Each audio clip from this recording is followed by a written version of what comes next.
4 दिन पहले सुनीता ने तैयार होकर अपना चेहरा आईने में देखा तो उसके चेहरे पर मुस्कुराहट उभर आई।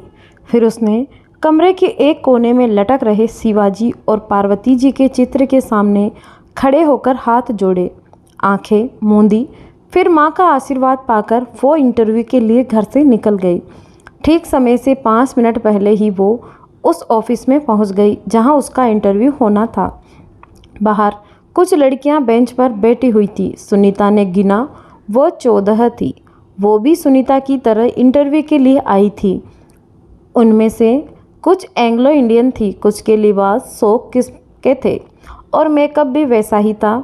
जो 3-4 लड़कियां एंग्लो इंडियन नहीं थी, उनके भी कपड़े और चेहरों में एक चटक थी। सुनीता को उनके सामने अपना आपा बहुत साधारण सा लगा। एक बार तो उसके मन में आया भी था कि वहाँ से उठे उल्टे पांव लौट ही जाए। वहाँ नौकरी की उम्मीद करना बेकार है, लेकिन लड़कियों के मुकाबले में मेरे चुने जाने की संभावना नहीं है। यहाँ तो पहले पर्सनालिटी देखी जाएंगी, फिर बाहरी तड़क भड़क। काम तो बाद में देखा जाएगा। अगर काम के आधार पर ही चुनाव हो तो इनमें से शायद ही कोई मुझसे अच्छी स्टेनो होगी। टाइपिंग और शॉर्ट हैंड के मुकाबले मैं कहीं इनाम ले चुकी हूँ। लौटने के विचार से सुनीता के सामने अपनी बीमार माँ और दोनों छोटी बहनों का चेहरा आ गया। पिता की मृत्यु के बाद इन सब का दायित्व अब उसी के ऊपर था।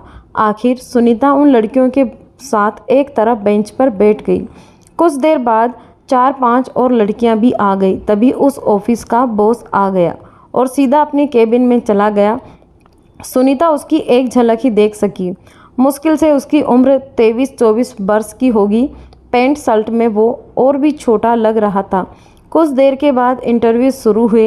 एक के बाद एक लड़की अंदर जा रही थी और आशा निराशा के भाव लिए बाहर निकल रही थी। सुनीता ये सोचकर हैरान थी कि उसकी बारी कब आएगी। आखिर में जब वो बिल्कुल अकेली रह गई तब उसका नाम पुकारा गया। छोटा सा केबिन था वो, जिसमें टेबल के सामने कुर्सी पर वो युवक बैठा था। उसने हल्के से मुस्कुराकर सुनीता को सामने बैठने का इशारा किया। सुनीता बैठ गई तो युवक ने बड़े आराम से सिगरेट की डिबिया खोली, उसमें से सिगरेट निकाली और खींचकर सुलगा ली। ऐसा लग रहा था जैसे वो इंटरव्यू करता हुआ थक गया था और अब आगे इंटरव्यू करने को उसका दिल भी नहीं चाह रहा था। तुम कब से काम करना चाहोगी? सुनीता को कुछ अजीब सा लगा। इसके पहले उसने 7 इंटरव्यू दिए थे। हर जगह उससे आम रवायती किस्म की बातें पूछी गई जो उसके बायोडेटा में पहले ही लिखी होती थी, लेकिन यहाँ तो पहला ही सवाल अजीब था। सुनीता ने घबराकर उत्तर दिया, जब से आप कहें। घबराहट की वजह से सुनीता की सांस फूल रही थी। कल से एकाएक सुनीता का दिल उछलकर जैसे उसके गले में आ गया। एप्लीकेशन में जो सैलरी तुमने मांगी है मुझे मंजूर है। काम ठीक हुआ तो मैं और बढ़ा दूंगा। पहले दिन सुनीता ठीक समय पर ऑफिस पहुंच गई। उसका बॉस भी उसी समय पहुंचा। बाद में सुनीता को पता चला उसका नाम सुशील अधिकारी है। सुनीता केबिन के बाहर छोटी सी टेबल पर लैपटॉप लेकर बैठ गई। पूरा दिन बीत गया पर काम कोई नहीं था। लंच टाइम में सुशील बाहर खाना खाने चला गया। सुनीता घर से खाना लाई थी। लंच टाइम के बाद भी उसके लिए कोई काम नहीं था। सुनीता हैरान थी कि ये कैसा ऑफिस है जहाँ बिल्कुल ही काम नहीं है। शाम को बॉस ने उसे बुलाया। सुनीता अपना आईपैड लेकर अंदर गई और सतर्क होकर बैठ गई। तुम तो यहाँ काफ़ी समय से रह रही होंगी? हाँ, बचपन से। तब तो तुम्हें यह शहर पसंद होगा। जी। सुशील कुछ देर तक सुनीता को देखता रहा, फिर बोला, मुझे यह शहर बहुत अजीब सा लग रहा है। बहुत अकेलापन महसूस करता हूँ। कोई कंपनी भी तो नहीं मिली। सुनीता चुप रही। उस समय वो सुशील अधिकारी के बजाय टेबल की ओर देख रही थी। यहाँ कौन सी जगह देखने लायक है? सुनीता ने कुछ खास जगहों के नाम बता दिए। उसी समय चपरासी चाय की ट्रे लेकर अंदर आया तो सुशील ने उसे 1 कप और चाय लाने के लिए कह दिया। चाय पिएंगी ना? इस शहर में तो बिना कंपनी के चाय भी अच्छी नहीं लगती। सुनीता इनकार करना चाहती थी पर घबराहट से उसके मुंह से एक भी शब्द नहीं निकला। मन में आया कि उठकर बाहर चली जाए, पर फिर चुपचाप बैठी रही और अपने आप में ऐसे सिमट गई मानो चारों ओर से खतरा हो। तुम तो परिवार में रहती हो ना? परिवार में सभी होंगे। सुशील ने 2 टूक जवाब दिया। माँ और 2 बहनें हैं। सुशील अब तक चाय ख़त्म कर चुका था। इधर सुनीता के दिल में बेचैनी बढ़ने लगी थी। आखिरकार उसने उठते हुए कहा, मैं जाती हूँ। सुशील चौंका। ओह, फिर कभी दिल की बातें करेंगे। अब तो वैसे भी छुट्टी का समय हो गया है। हाँ, छुट्टी के बाद तुम्हारा क्या प्रोग्राम है? घर जाऊँगी।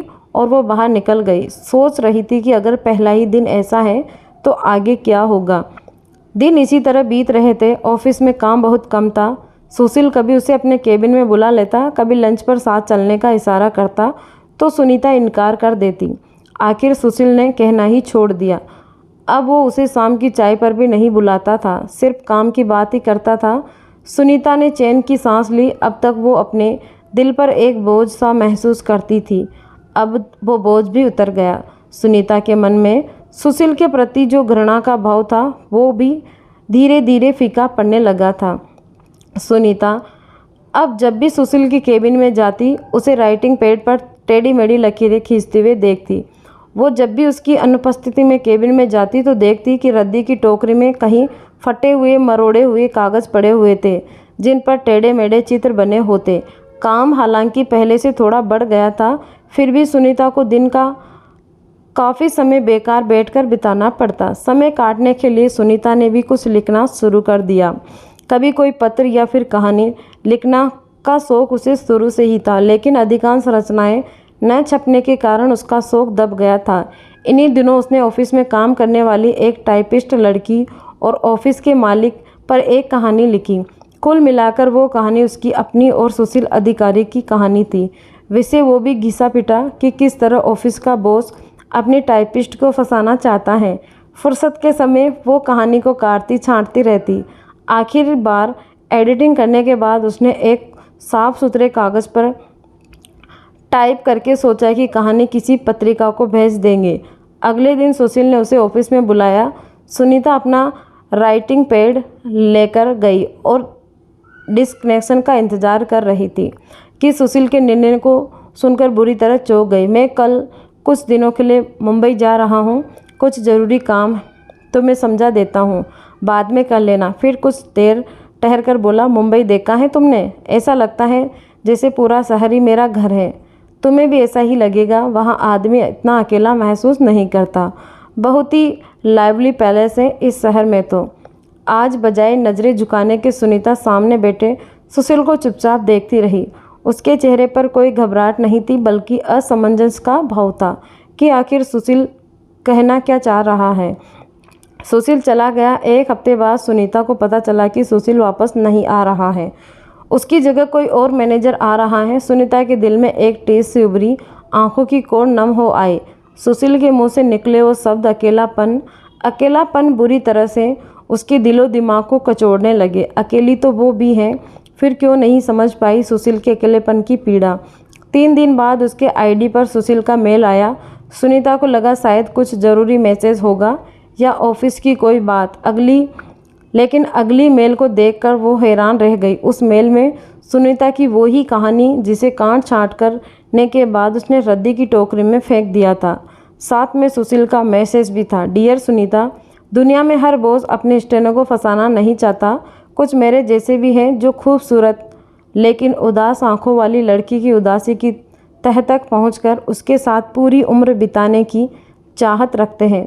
तुम्हारा इंतज़ार कर रहा हूँ, फैसला तुम्हारे हाथ में है। सुनीता देर तक भारी आंखों से उस मेल को एकटक देखती रही।